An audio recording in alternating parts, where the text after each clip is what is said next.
শুভ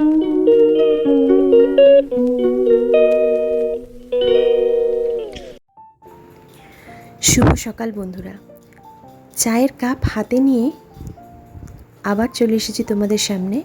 বং রিম্পা, একটা নতুন দিনে তোমাদেরকে সুস্বাগতম। আশা করি তোমরা সবাই ভালো আছো, আমিও এদিকে অল্প বিস্তর ভালো আছি। সকাল হওয়ার সঙ্গে সঙ্গেই কাজের তো মোটামুটি শেষ থাকে না, ঘরের কাজগুলো সব গোছাচ্ছি। আজকে ভাবলাম যে ফার্স্টে একটু ডাস্টিংটা করে নিই, সব দিয়ে ঘরদোর পরিষ্কার করে তারপরে রান্নার কাজে হাত দেবো।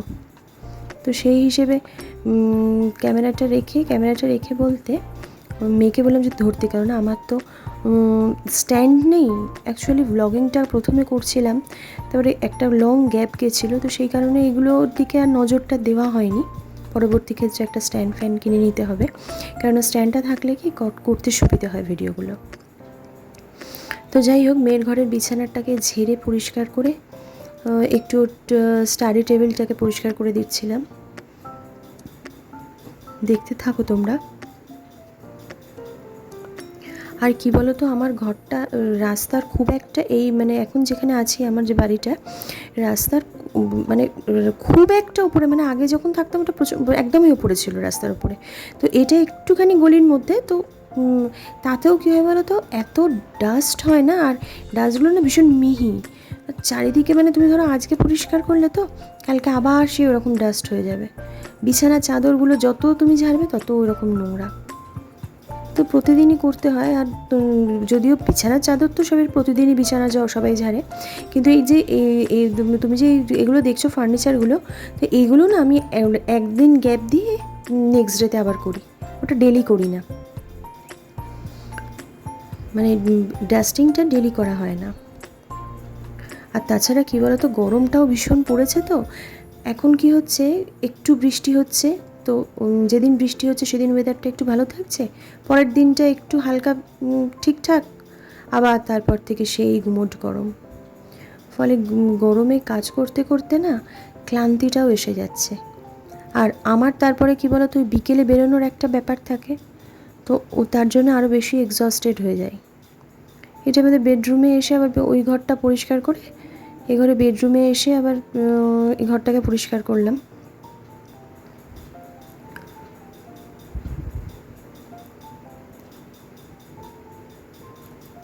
সব ঘরের এই একই অবস্থা, ডাস্টটা প্রচুর পরিমাণ। আর বারান্দায় আমি যখন পরিষ্কার করি না, ঝাড় দিই বা মুছি, যেটাই করি না কেন, এত মিহি ধুলো। এই ধরো আমি ঝাড় দিয়ে পরিষ্কার করলাম, আবার যদি আমি 10 মিনিট বাদে যাই, তুমি সে ঘরই বলো বা বারান্দাই বলো, আবার তুমি ওরকম নোংরা পাবে।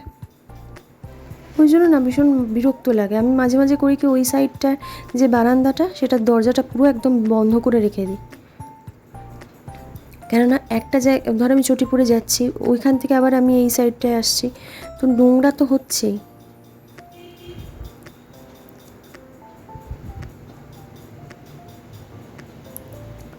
জানলাটা খুললে, এই দিকের এই যে জানলাটা খুললে, এই দিকটা না একটুখানি ঘিঞ্জি মতন, গায়ে গায়ে বাড়িটা, ডিস্টেন্সটা একদমই নেই। অথচ আমাদের বাড়ির ওই সাইডটাতে গ্যাপটা আছে, পিছন দিকটা অনেকটা জায়গা আছে, সামনেটা আছে। তো বাসি কাজগুলো সমস্ত কমপ্লিট করে ঘরদোর পরিষ্কার করে রান্নাঘরে চলে এসেছি। আর রোববার মানেই চিকেন, আর চিকেন হচ্ছে আমার মেয়ের ভীষণ ফেভারিট একটা ডিশ। ওটা তুমি যদি সপ্তাহে ওকে প্রত্যেক দিন দিতে পারো, সে একটু করেই খাক না কেন, ও ভীষণ খুশি। তো সেটা তো করা সম্ভব নয় বা উচিতও নয় শরীরের পক্ষে।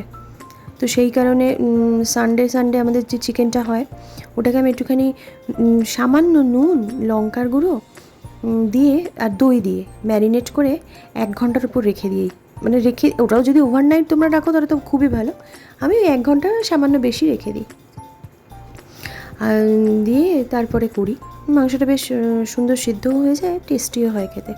আর দই দিলে না মাংসটা বেশ সুন্দর আপনি নিজের যে জলটা বেরোয়, আর মাংসেরও নিজস্ব যে জলটা বেরোয়, তার থেকে বেশ চাপা দিয়ে দিয়ে রান্না করলে তুমি খুব একটা জল অ্যাড করতে হয় না, ফলে কি টেস্টি হয় ভীষণ।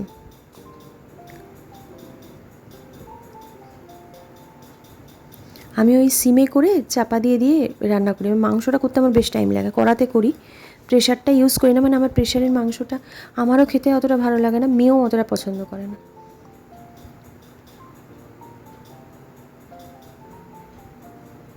দেখো মাংসটা করে নিচ্ছি, তোমাদের সাথে একটু শেয়ার করেছি। আর তোমরা আমার থেকে অনেক ভালো রান্না জানো, তাহলেও আমি যেটুকুনি জানি সেটুকুনি একটু তোমাদের সামনে শেয়ার করলাম, ভালো লাগলো। তোমাদের কেমন লাগলো তোমরা কিন্তু কমেন্টস করো।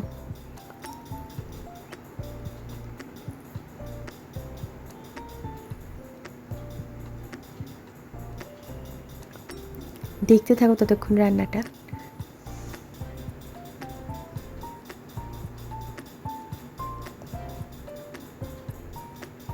মানে মাংসটা করার সময় মাঝে মাঝে আমি ধনে গুঁড়ো জিরে গুঁড়ো দিই, কোনো সময় কি একদম কিছুই দিই না, ধনে গুঁড়ো জিরে গুঁড়ো একদম প্লেন করে করি। আর কোনো সময় কি একটু বেটে দিই,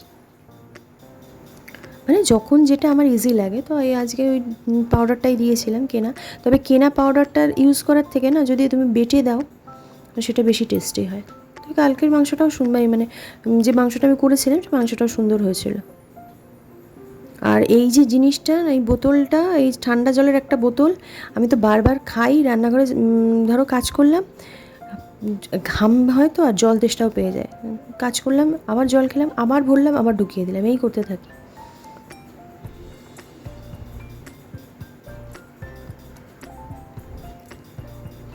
হয়তো আমার এই মাংসর রেসিপিটা মানে শেয়ারটা এত বেশি লং করে ফেলেছি, তোমাদের হয়তো বিরক্ত লাগবে। তো তোমরা যদি বিরক্ত লাগে কেউ কিন্তু স্কিপ করে চলে যেও না, পুরো ভিডিওটা দেখো প্লিজ। আমার আশা রইল আমার এই মাংসের রেসিপিটা শেয়ার যেরকম তোমাদের সাথে করলাম, তোমরাও কীরকম ধরনের মাংস করো বা কার কীরকম পছন্দ আমার সাথে এই ভিডিওতে প্লিজ কমেন্ট বক্সে শেয়ার করো, আমার ভালো লাগবে খুব। আমি আবার নেক্সট টাইম ট্রাই করব তোমাদের কারুর মতন মাংসটা রান্না করার।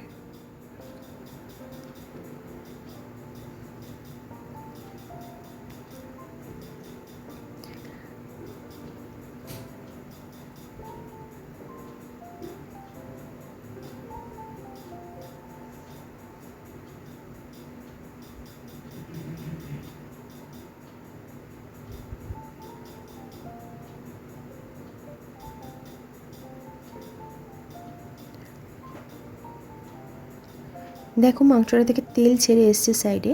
আর আমি যখন দইটা দিয়েছি, এটা তোমরাও জানো, তাহলেও আমি একবার বলে দিলাম যে যখন দইটা দেবো না, তখন যে কোনো তরকারিতে মানে যাই রান্না করো না কেন, তুমি যখন টক দইটা অ্যাড করবে তখন একদম গ্যাসটা সিম রেখে দিলে, তাহলে কি ওই যে কেটে কেটে যায় যেটা যেটা মেশে না তরকারির সাথে, সেটা সেই জিনিসটা হবে না, পুরোটাই সুন্দরভাবে মিশে যাবে, টেস্টিও হবে।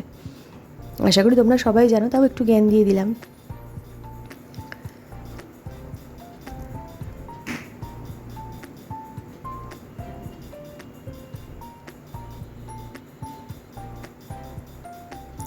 আমি না ম্যাক্সিমাম চেষ্টা করি কি অল্প তেলে রান্না করার, তাতে কিন্তু রান্না যে টেস্টি হয় না সেরকম একদম নয়।